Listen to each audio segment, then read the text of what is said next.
pagi Ibu. Pagi Bu Yati. Iya, gimana kabarnya hari ini? Baik, puji Tuhan. Iya, terima kasih. Hari ini terima kasih sudah hadir di sekolah kita di Amarilis. Hari ini saya akan ingin mengetahui beberapa informasi tentang Putri Ibu. Gimana Ibu? Baik. Sebelumnya silakan perkenalkan dulu Ibu. Baik, makasih Bu Yati. Baik, perkenalkan nama saya Maulana. Saya merupakan orang tua atau ibu dalam mama spesial dari anak saya yang bernama Natania Putri. Saat ini Natania sedang berusia 9 tahun. Nah, Natania sekarang dapat materi kelas 1 ya untuk sekolah di Amarilis SMP Amarilis. Begitu. Saya Bu Vera, dia orang tua murid dari Matthew Julius Chandra, kelas 5 SD, sekolah di Amarilis. Mohon maaf, sebelumnya kan kalau nggak salah Tania sekolah di sekolah lain gitu ya? Iya benar. Di mana Ibu? Ya, mungkin saya jelaskan dulu ya, sebelum sekolah di Amarilis ini kita juga punya perjalanan yang panjang sampai kita tiba di Amarilis. Jadi TK-nya itu juga kami pindah-pindah ya, karena kami juga ada kendala ya, tidak semua TK ini bisa cocok dengan anak yang inklusif. Nah, setelah selesai TK, kami mulai mencari informasi tentang sekolah inklusi yang bisa menerima anak-anak yang berkebutuhan khusus. Kemudian kami mendapatkan salah satu sekolah negeri di Surabaya Barat ini.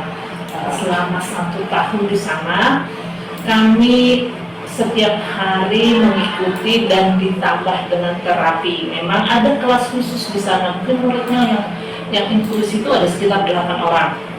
Dengan masing-masing hanya didampingi 1 guru. Jadi saya lihat memang perkembangannya tidak begitu signifikan, karena memang kita juga harus memahami 1 guru dengan 8 anak spesial yang berbagai macam karakter itu nggak mudah juga. Jadi kita juga tidak menuntut banyak hal ya, tapi kita juga harus, kami sebagai orang tua berpikir bahwa kami juga harus memang menambah hal-hal yang bisa support. Contohnya terapi, kita rutin terapi selama di sana.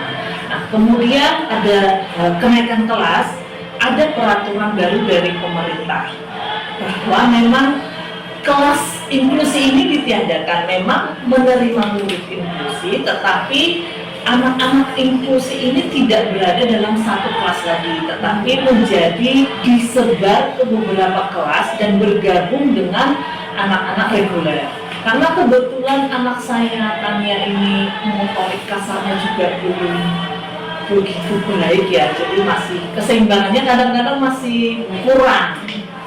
Saat berlari dia juga kadang sering jatuh. Saya sangat khawatir dan saya dan suami itu berbentuk bagaimana nanti Tania ini. Karena kalau di inklusi dengan digabung ke reguler itu berbahaya buat dia, karena kita tahu dengan anak digabung itu yang aktif, yang lain aktif, dia kedorong aja bisa jatuh. Nah, akhirnya saya sampaikan perasaan saya, apa yang menjadi kekhawatiran saya kepada guru wali kelasnya inklusi pada saat itu. Nah, oleh wali kelasnya merekomendasikan ke sini, ke SLB Amarilis. Pada saat itu ragu, karena kan kita mikir, wah pasti mahal, ada pikiran seperti itu yang mungkin menjadi kekhawatiran orang tua seperti kami. SLB itu kata sekolah luar biasa itu, kita berpikir bahwa itu kurang baik buat anak inklusi. Mungkin bukan cuma saya, tetapi kita mikir, wah banyak di sana anak-anak yang lebih parah mungkin ya, sehingga kita kayak melindungi anak kita jangan sampai anak ini bersifat imitasi, meniru hal-hal yang lebih, misalnya ada anak yang suka menyakiti dirinya, kita ini melindungi anak agar tidak menirukan hal seperti itu. Ada juga ketakutan untuk orang tua untuk tidak beralih ke SMP. Nah, setelah si ibu wali kelas ini tadi rekomendasikan Amarilis, saya mengunjungi sekolah cukup bagus. Saya kok wah ini sekolah pasti mahal. Ada pikiran seperti itu. Kemudian saya masuk bicara dengan Ibu Lili pada saat itu bercerita sedikit, tapi saya langsung menyampaikan apa yang menjadi kekhawatiran saya tentang biaya pendidikan juga di Amaryllis, dan saya mendapatkan jawaban yang sangat membantu saya dan melegakan. Nah kemudian akhirnya kami memilih di sini karena memang ini adalah jalan keluar untuk apa yang masalah atau kendala yang kami hadapi dengan adanya perubahan peraturan dari pemerintah tadi. Kemudian setelah di sini kekhawatiran kedua itu tentang SMP ini juga terjawab. Ternyata SMP itu tidak menakutkan. Nah, selama ini kita seperti tertutup ya. SMP itu menakutkan karena apa? Ada hal yang kita lindungi, takutnya meniru anak-anak yang lebih parah. Ternyata setelah di sini kita melihat bahwa guru itu juga mempunyai pola sendiri. Jika misalnya ada anak yang lebih parah itu tidak digabung, saya melihat itu. Nah ternyata terjawab sudah dua hal tersebut yang merupakan ketakutan saya. Bahwa tidak benar, artinya guru juga sudah punya pengetahuan yang lebih ya mungkin dari kita ya sebagai orang tua, karena dari pengalaman bagaimana untuk mensiasati dan bagaimana untuk mengatakan anak ini tetap maju dan bukan mundur. Nah, jika tuh ini ada anak lain yang mungkin lebih parah dari kita, tetapi guru tetap atau sekolah tetap punya cara untuk melindungi anak ini agar tetap maju dan tidak terpengaruh dengan yang lain. Nah itu kekhawatiran Ibu sudah hilang ya? Hilang, pastinya hilang karena memang sudah terjawab ya, terlihat dari beberapa bulan tanya di sini itu kita bisa melihat hasilnya. Terus kemudian apa harapan Ibu setelah menyekolahkan di SMP? Harapan saya ke depannya ya Matthew jadi anak yang mandiri ya, walaupun nggak bisa seperti anak-anak pada umumnya. Saya pasti juga sadar seperti itu, nggak bisa seperti profesi yang mungkin sulit seperti yang kita harapkan pada anak umumnya seperti dokter dan lain-lain. Tapi saya berharap untuk dapat membentuk pribadi Matthew menjadi anak yang mandiri, terus taat pada Tuhan, terus bisa bersosialisasi, juga bisa diterima di masyarakat. Nanti dia ke depannya juga bisa untuk kehidupan ke depannya dia bisa menghidupi mandiri, maksudnya seperti itu, dirinya sendiri dan mungkin keluarganya ke depannya. Saya berharap sekali Tania itu pastinya bisa mandiri dalam arti kehidupannya nanti setelah kita orang tuanya kan tidak ada. Jadi kita berharap dia bisa menghidupi diri sendiri, dia bisa membaca, menulis, berhitung, dia bisa bersosialisasi dengan baik, tidak menyusahkan adiknya. Artinya dia bisa menata masa depannya sendiri dengan caranya sendiri. Baik, terima kasih. Lalu dari setelah beberapa bulan menyekolahkan di sini, kemajuan apa yang bisa dilihat oleh Ibu pada putrinya? Saya juga melihat ya ini sekitar 5 bulan ya, masih 5 bulan karena mulai Juli sampai sekarang itu belum terlalu lama, tapi saya melihat banyak sekali perkembangan Natania. Mungkin selama sekolah di inklusi 1 tahun dengan sekolah di sini 5 bulan, terus saya melihat banyak di sini. Artinya sekolah 1 tahun, masanya 1 tahun dengan masa 5 bulan, perkembangan itu banyak. Nah, artinya kayak Tania ini minat belajarnya dulu tidak ada sama sekali. Saya juga nggak tahu nih apa nih caranya, itu rahasianya guru-guru di sini kok dia bisa kayak akhirnya bisa mau tidak mau menulis. Kalau dulu menolak, jadi ketika ayo belajar nggak mau, dia akan menolak, jadi akan bad mood. Nah, ketika di sini dia mulai mau, walaupun memang durasinya belum begitu lama. Nah, jadi huruf-huruf yang dia kenal itu sudah cukup, huruf vokal sudah. Nah, itu kalau kami ulang di rumah dia sudah mau, walaupun memang kayak bentuk E itu masih, tapi dia udah paham tapi mungkin belum sempurna. A anaknya juga, cuman dia sudah menghafal beberapa huruf dan huruf mati kayak B sudah bisa, S dia udah bisa. Nah, kalau pada dulu kan, pada sebelum ini dia kayak flat gitu, tidak ada minat, tidak ingin kayak acak. Kalau saya bilang apa ini, dia nggak mau. Kemudian juga untuk apa ya, minat ke sekolah itu, rasa ingin ke sekolah itu, kalau dulu tuh kayak tidak mau ya. Sekolah dia cenderung nangis dulu. Nah, kalau di sini dia mau minat sekolah dan mau bercerita tentang temannya siapa itu, mau menceritakan, sudah ingat teman. Dulu dia ingat nama teman siapa tuh, nggak ada nama teman yang diingat.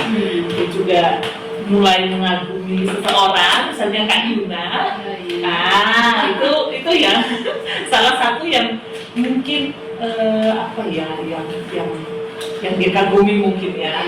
Aku mau rambutku seperti Kak Yuna. Ya itu hal-hal yang mungkin biasa bagi orang tua lain, tapi bagi saya sebagai mama speaker itu luar biasa karena ada perkembangan sedikit aja itu kayak kita udah kayak booster buat kita, Bu. Gitu. Banyak lah pokoknya. Makasih juga buat ibu. Dengan bantuan sekolah Amarilis tentunya juga pastinya juga dengan kuasa Tuhan ya. Jadi saya di Amarilis dibimbing menjadi anak yang mandiri. Jadi Matthew itu sekarang dulu waktu awalnya Matthew itu kan beraktif, dia nggak bisa fokus, nggak bisa belajarnya duduk diam lama itu nggak bisa. Terus dia semuanya disiapkan mulai dari perlengkapan sekolah, seragam sekolah dan lain-lain dia disiapkan di kantor. Namun setelah sekolah di Amarilis pada tahun-tahun pertama dia mulai ada perkembangan bertahap, bisa mulai fokus, lalu dia bisa duduk lebih lama seperti itu. Terus juga konsentrasinya mulai terbentuk, juga diajak ngomong itu, bicara itu sudah mulai mengerti. Lalu tahun-tahun berikutnya dia juga kami latih supaya mandiri, mulai dari menyiapkan baju sendiri, kalau mau sekolah mandi sendiri. Dulu kan mandi juga masih dibantu, juga untuk membersihkan kalau sabun air, kalau dia masih dibantu dulu. Lalu sekarang sudah bisa mandiri, juga bisa ambil makanan sendiri dari rumah, juga bisa menyiapkan mulai dari perlengkapan sekolah, mandi, ambil baju seragam, pakai baju seragam, juga menyiapkan buku sekolahnya. Saya biarkan mandiri dia. Juga belajar ya juga saya biarkan mandiri. Buat saya evaluasi aja, saya tanyain ya seperti biasanya. Pelajarannya mana itu bilang, saya tanya jawab seperti anak-anak pada umumnya. Nah itu saya bersyukur saya juga punya tanggung jawab bahwa besok ada ulangan atau ada latihan apa yang harus sesuai agendanya, ya sesuai jadwal itu dia kerjakan. Memang kalau anak khusus seperti Matthew dia itu jadwalnya sudah fix gitu loh. Jadi jam 7, jam 6 pagi misalnya dia harus bangun sekolah, terus habis itu harus mandi jam berapa, begitu harus dia sudah tertata, jam setengah 7 harus sudah siap makan pagi. Dia itu rata seperti itu, jam 12 pulang sekolah langsung dia mandi, lalu ganti baju, makan siang dan seterusnya. Dia sudah tahu jadwalnya. Kita kan saya memang di rumah itu sama mama saya itu sudah kasih jadwal, jam segini harus mandi, makan, belajar, boleh nonton TV dan sekian gitu. Jadi dia itu terperinci sesuai jadwal itu. Berarti kemajuannya bisa dilihat ya, walaupun masih belum sebanyak ya, karena memang masih beberapa bulan di sini. Iya. Nah, kemudian harapan ibu untuk putrinya di masa yang akan datang itu apa? Dengan menyekolahkan di SLB, terutama di SLB Amarilis, apa harapan untuk kedepannya? Saya berharap sih tetapnya ke SLB dulu ya. SLB ini harapannya tetap semakin berinovasi. Pokoknya tetaplah merangkul anak-anak kami yang spesial itu, dan sangat berterima kasih juga buat putri saya juga. Saya berharap sekali ya Tuhan memberkati dia, karena kita tidak tahu jalan Tuhan ya. Memberkati dia senantiasa di sekolah juga tetap ada kemajuan, tambah lagi kemajuan, lebih baca tulis harapannya untuk ini, harapannya bisa baca tulis begitu semakin baik sosialnya. Dan saya lihat juga di sini dia lebih punya kasih ya, punya perhatian kayak ke adiknya itu lebih perhatian. Mungkin karena di sini juga diajarkan oleh teman-teman yang lain, jadi dia juga ada dampak ke adiknya yang melakukan hal yang sama. Keberadaan SLB ya, sekolah luar biasa ini menurut Ibu sangat membantu atau gimana? Sangat membantu karena di sini di sekolah sini itu diterima apa adanya. Sebelumnya kan banyak murid, jadi mungkin gurunya juga satu dan mengatasi itu banyak murid di kelasnya. Saya juga menyadari mungkin dia kewalahan juga, itu kan kurang bisa tenang. Jadi di sekolah Amarilis ini saya sungguh bersyukur. Dalam awalnya kan Matthew one by one guru satu, dan Matthew sendiri murid satu. Jadi benar-benar Matthew diperhatikan 100%, saya kira seperti itu. Tingkah lakunya juga untuk menentukan karakternya sangat diperhatikan di sekolah Amarilis ini. Juga guru-gurunya sangat sabar untuk mendidik Matthew dengan sabar, juga mengarahkan seperti apa harusnya, juga feedback ke orang tua. Juga saya selalu sering dihubungi guru itu mama. Jadi saya dihubungi, Matthew ada ini ya, mungkin ada salah makan atau apa, kok tingkah lakunya seperti ini Bu, dia marah, kelas, menangis. Jadi kita tahu perkembangannya seperti apa, jadi nggak dibiarkan. Kalau di sekolah mungkin kan gurunya kurang tenaga, jadi kurang diperhatikan. Kalau di sini diusahakan selalu kalau intensif gitu, kalau anak yang butuh intensif dia one by one, satu persatu langsung ditangani. Jadi nggak dicampur dengan anak yang lain, tapi depannya kalau sudah mulai membaik, ditambahkan waktu itu ya dua anak, terus tambahkan lagi 3 anak untuk sosialisasinya. Dan juga di Amarilis anak-anaknya itu mengerti satu keadaan teman-temannya, jadi nggak ada bully mungkin atau hal-hal yang tidak diinginkan, anak-anak yang ngecek atau ngolok, anak yang belum bisa nggak ada. Jadi anak-anaknya itu diberi perhatian sama masyarakat seperti itu. Jadi itu merasa kalau sekolah itu semangat. Walaupun dia tuh pernah sakit atau apa, kamu sekolah tanya nggak apa-apa, saya nggak sakit kok sekolah. Jadi mau sekolah semangat ya. Mungkin kalau nggak nyaman anak seperti itu nggak nyaman kan dia langsung nggak mau. Kalau masa itu dia dulu waktu yang itu dia kurang nyaman, dia merasa kalau sekolah itu malas gitu. Ada penolakan seperti itu. Apalagi kalau diikutkan lomba dia sangat semangat latihan yang nari apa. Terus harapan Ibu ke depannya untuk Matthew ini seperti apa? Dengan kemajuan yang sudah diperoleh dari sini, dari SLB Amarilis, untuk kedepannya, untuk Matthew bagaimana? Untuk kedepannya ya saya itu awalnya ya ingin Matthew itu saya sekolahkan sekolah lain, sekolah umum. Tapi saya kembali mikir ya mungkin saya tetapkan sekolah di sini 2 jam. Karena di sekolah umum itu saya khawatir untuk mungkin kalau nanti dia belum bisa beradaptasi atau nanti malah mentalnya kembali down. Dan saya kedepannya kan saya nggak berharap Matthew itu supaya maksudnya saya cukup Matthew itu menjadi anak yang mandiri aja, nggak perlu profesi yang tinggi seperti dokter atau insinyur yang mahal, tapi dia bisa mandiri mungkin di bidang berhitung atau mungkin bisa di bidang pembukuan aja, toko atau seperti itu aja. Saya berikan yang nggak membebani anaknya, kasihan juga gitu kalau kita orang tua terlalu anak seperti ini, maksudnya anak spesial ini kita berikan beban yang harus profesi yang seperti yang sulit gitu. Ini itu kan kasihan, saya juga mentalnya nanti saya nggak mau merusak dan juga merusak pribadinya, jiwanya tertekan gitu. Saya pikirnya gitu. Saya Jadi pikir paling tidak jadi dirinya sendiri gitu ya. dirinya sendiri dan juga profesi yang mudah lah, maksudnya nggak usah yang terlalu kita seperti apa gitu ya. Dan juga Iya, memang kalau bisa bermanfaat bagi lingkungan sekitar gitu ya. lingkungan sekitar. Yang penting itu menjadikan pribadi yang baik, sopan santunnya tinggi. Iya, betul. Kita semua berharap ya Mia ini semakin baik ke depan, Amin. semakin bisa mandiri ya, Ya, terutama untuk dirinya sendiri. ya. Dan juga harapannya ya untuk lingkungan sekitarnya juga. Nah, terus perasaan ibu bagaimana setelah menyekolahkan putri ibu di sini? Soalnya kalau satu kata senang.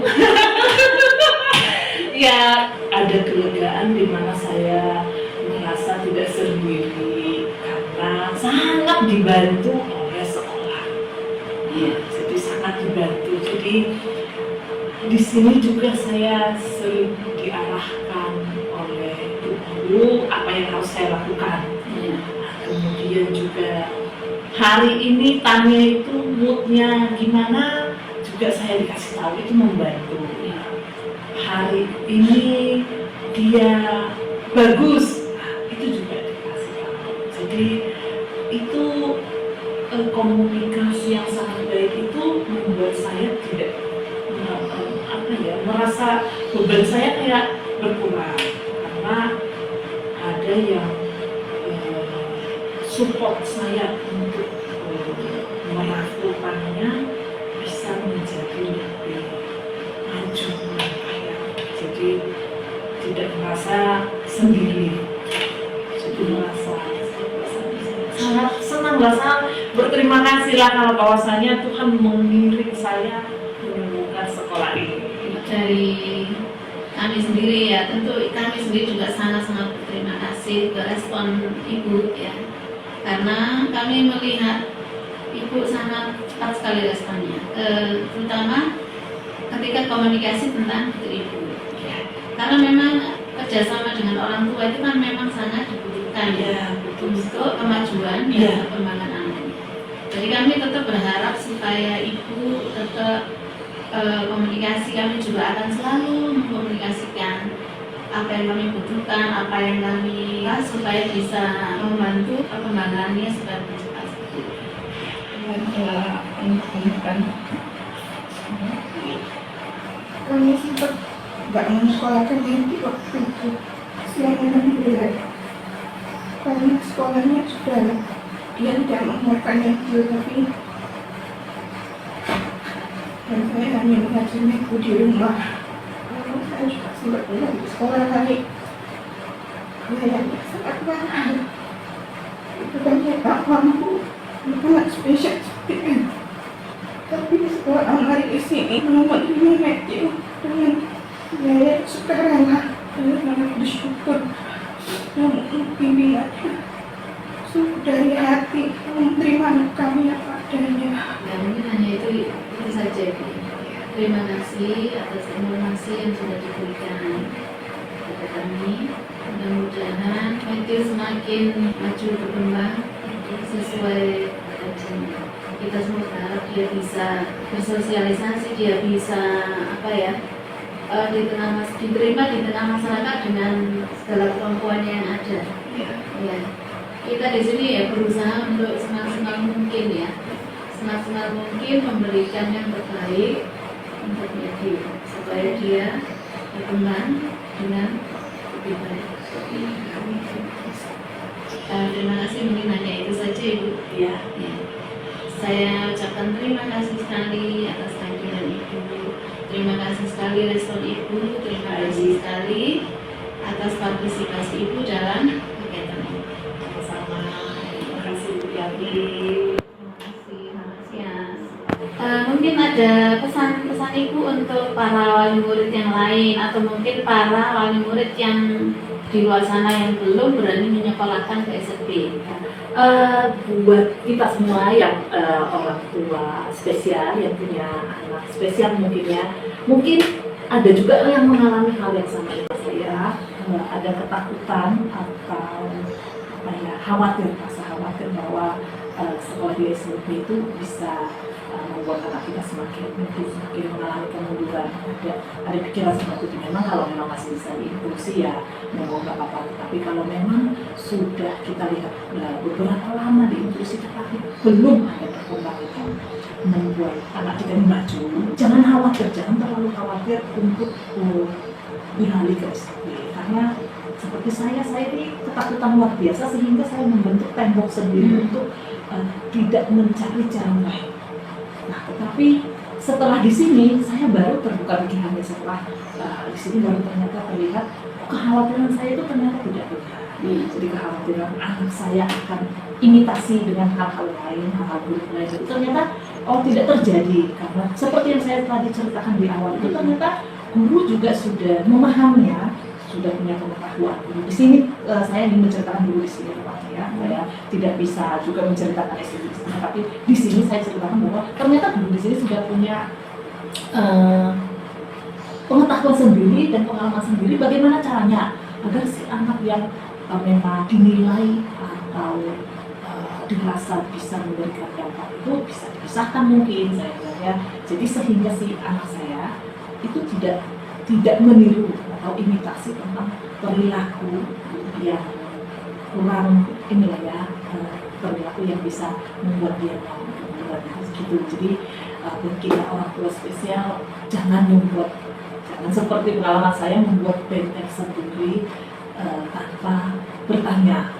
Karena pada saat itu saya membuat benteng dan tidak ingin bertanya, tetapi saya merasa malah menyesal. Tahun kedua baru saya mengetahui itu, seandainya mungkin lebih awal saya buat tania di sini mungkin perkembangannya sudah lebih maju daripada saat ini.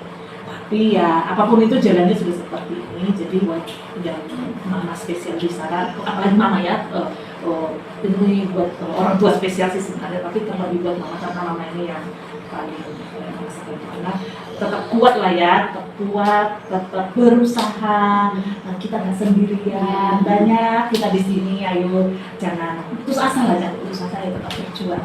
Gitu. Terima kasih.